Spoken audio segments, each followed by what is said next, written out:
I am a 24 years old female. I am the product of my mom having an affair. Fortunately, my dad decided to forgive my mom and keep me, and I had a pretty good upbringing. But I don't really look a lot like the rest of my family. I'm the only redhead, among other things, and I did ask questions of why am I the only one with?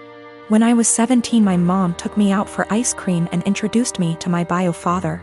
She said that she felt I was old enough to know the truth, and explained about her affair, while also making me promise I wouldn't tell my older sister, she's 27 in the present, and hammering home along with my bio father that he'd never be part of my life and didn't want me. It was a lot, I won't lie, but I learned to suck it up and move on with my life. Fast forward to the present. My big sis has always gravitated towards older men. We like to joke that it's the result of too many George Clooney movies growing up. And 2 months ago shared a picture of herself and her new boyfriend, who, to my shock, turned out to be my bio father. I debated what to do for a couple of days, then ultimately decided she needed the truth and told her. My sister did not take it well and dumped him, but she wasn't angry with me. Honestly, by now she's kinda amused, says that she's my mom and has extra power to boss me around now. My mom, on the other hand, is furious. She says I divulged something that wasn't my secret to share, and that I had no business telling anyone. That since bio father isn't related to my sister, it didn't matter if he dated my sister, and it wasn't like they were talking marriage anyway. It's been 2 months and she's still angry, still snide. Calls me a traitor and finds excuses to make loud comments about how I can't be trusted with anything private or important, so beware. At the time I thought I was doing the right thing, but I've never seen my mom this angry before. And she's sustained that anger for 2 solid months, so I'm starting to worry. I am a 41 years old male, single dad with a 13-year-old daughter, Lacey. My wife died in childbirth and it's just been me and Lacey all her life. My sister has been a big help in raising Lacey, and we do keep in contact with her maternal grandparents. The issue started a couple of months ago when Lacey started her period. I knew this day would come, so I spoke to my sister, my female best friend, and my mother-in-law to be well prepared. I gave her the talk with her grandmother and aunt there. I buy her pads and tampons. I even have Midol and heating pads ready for Lacey when she needs them. The problem began when I began to notice a smell coming from Lacey's room. I went in to investigate and found pads and tampons openly disposed of in her wastebasket. I checked her bathroom and it was worse. She had her blood-stained undergarments in the tub.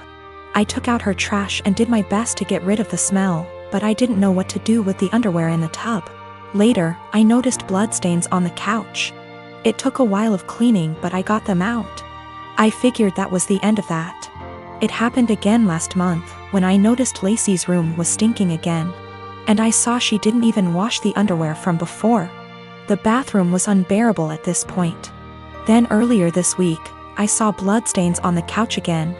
I sat Lacey down and told her that she had to learn to properly dispose of her feminine hygiene products and wash her underwear, as the smell was becoming too much. And to be careful of getting bloodstains on the couch or anywhere she sits. I also noticed her sheets had a lot of bloodstains and brought this up too. I also let her know that it was okay to get blood on things as long as she washed them. And I wouldn't be upset if I saw her bloodstained items being washed. Lacey immediately blew up at me, saying that periods aren't gross and that I was period shaming, and that I needed to educate myself on menstruation. I then got texts from my sister and mother-in-law scolding me for making Lacey feel ashamed of her bodily functions. But I honestly wasn't trying to convey that periods are gross. I was trying to convey that her hygiene needed to be addressed and that the smell was becoming unbearable. I just wanted to make sure that Lacey knew how to properly dispose of pads and tampons without it smelling, and that I wouldn't be annoyed if she washed her blood-stained items. We have washed the sheets with hydrogen peroxide and purchased some OxyClean for future instances should we need it. I have asked her aunt and grandmother about, and they'll be able to give her more info as different hygiene products she can use. My apartment complex didn't do traditional trick or treating on Halloween. Residents were advised to set out pre-packaged individual candy bags on their patios /front door areas if they wanted to participate, but the traditional knock on door, physically hand strangers candy was not permitted. So, Halloween comes and the kids are all dressed up and each building has a scheduled time where the kids go door to door. I ended up having to work late, so my neighbor offered to walk my kids around with hers at our building's scheduled time. About 45 minutes later, my kids came home with a small bucket of candy. 6 little goodie bags each from individual apartments that participated. Everything was fine. And my kids didn't say anything weird had happened. They were just excited to eat candy once they got home. The next day I took my kids to the park directly across from our apartment complex. My neighbor was there with her kids as well. The kids were playing and she took out one of those individual goodie bags with candy in it from her purse and started to loudly rummage in it. She ate several pieces of candy and my daughter eventually noticed. Ran up and asked if she could have a piece, and my neighbor responded, "Nope, this is my tax candy.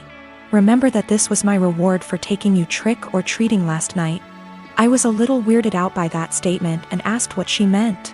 She said that since she is the one who had to take the kids out, she took 5 bags from each of my kids as a tax. Her son then chimes in and said, "You only took 2 bags from us." She responded with, "But I'm your mom." I was doing OP a favor so they get a higher candy tax. I was thinking about how to respond when I noticed that she was holding a Starburst candy and decided to just smile and nod and go back to watching my kids. I let her continue to finish off the bag of candy and then said, "Hey, aren't you vegan? You know a lot of those candies are made with animal products, right?" I explained what gelatin was and how a lot of those candies are made with it. She was horrified, Googles it, and then told her kids that they were leaving. She said something about how she was going to be sick and stormed off. Now she's giving me dirty looks every time we see her and won't let her kids play if she shows up at the park and we are there. My husband thinks I'm an asshole cause I should have either not said anything about the gelatin or said something right away when I noticed. I don't think it's my job to tell a vegan what is and isn't vegan though, and she deserved it for stealing candy from little kids. When we got home from the park after the gelatin incident, I sat my kids down and asked why they didn't tell me that the neighbor took half of their candy. My oldest kid is 6 and my youngest kid is 4.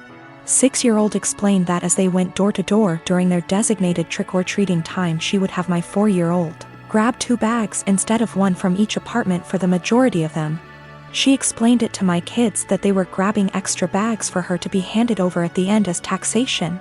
So either freaking way she was directly taking candy from my kids or taking candy from other kids through mine. As for the authenticity of her vegan sim, I may have exaggerated when I said super vegan when I first posted this. She claims to be vegan and is very in people's faces about the benefits, etc. It's 100% about the health side. She brags about veganism curing cancer, diabetes, even some mental health issues. I have never once heard her talk about the benefits for animals.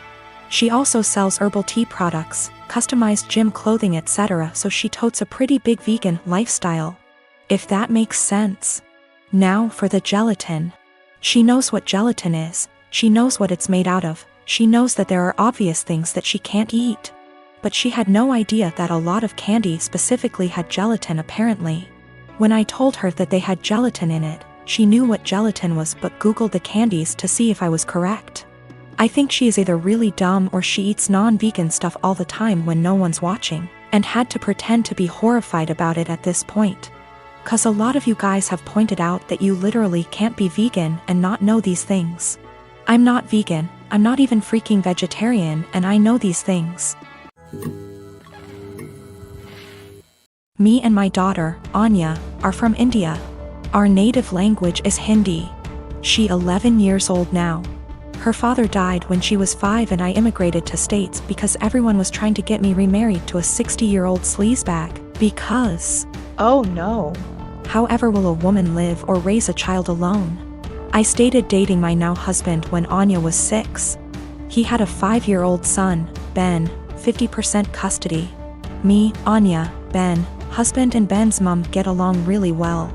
The kids were very well adjusted and they were genuinely happy when we got married.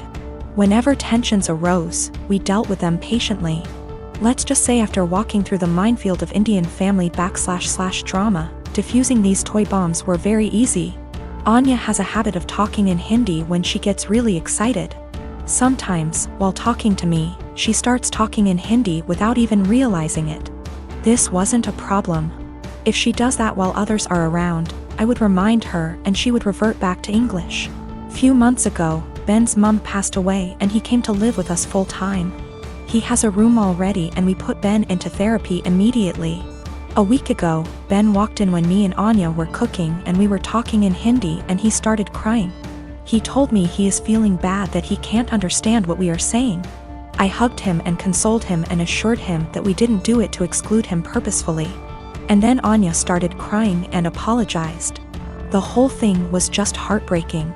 Since then, Anya has been making conscious efforts to talk only in English and I can tell that it puts Ben at ease. Yesterday, however, she was frustrated and started lamenting about schoolwork in Hindi to me. Me and Anya were in the living room and Ben and husband were in the kitchen and they heard it. Later that night, my husband told me how he thinks we must start thinking about giving punishments whenever she speaks in Hindi unconsciously until Ben starts feeling better. I was horrified at this suggestion. I have never pulled the "she is my daughter, not yours" card. But this is the hill I am willing to die on and use that card if necessary. Whether he likes it or not, it's her first language. Expecting her to always converse in her second language, even when she is feeling some extreme emotions, is just cruel. Especially after she is genuinely making an effort to make Ben feel more comfortable. It's almost like punishing for her heritage or for her being Indian. Of course, this is a huge point of conflict between me and my husband. I think it's unfair to do this to Anya, even temporarily. He thinks me and Anya are unnecessarily making feel Ben bad while he is mourning his mother, while we can try and prevent it. Both of us are conflicted here.